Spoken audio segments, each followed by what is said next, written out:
lipa ada mtoto acheze. Siwezi nikalipa 1,000,000, 2,000,000 mtoto acheze. Kitu hicho mimi sifanyi kabisa. Wewe unatumia zaidi ya 500,000 plus kwenye skincare.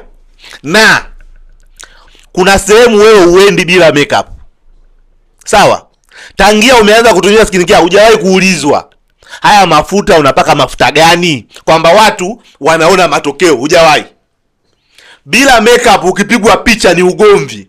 Alafu unapata ujasiri wa kusema nalipa ada kubwa kwa mwanangu wa baby class, sijui nursery, asicheze.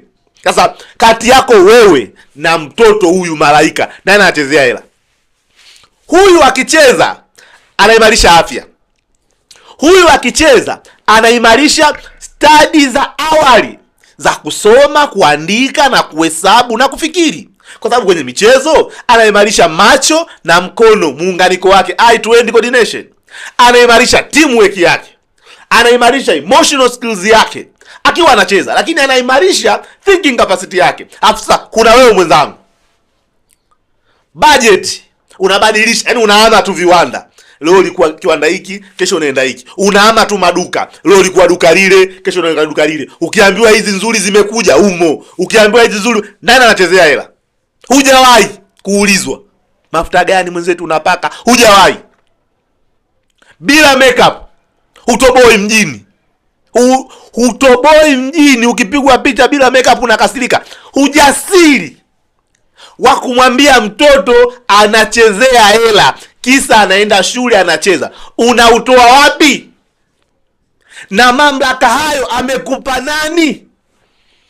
Tuitwe wataalamu, tukae chini. Mimi ndaita wataalamu wangu na wewe ita wataalamu wako, tukae chini tuone nani anachezea fedha kati ya mtoto ambaye anaenda shule anacheza, anaimba, anachafuka, analala, na wewe ambaye unatumia zaidi ya 500,000 plus katika skin care zako bila makeup. Utoboi wewe.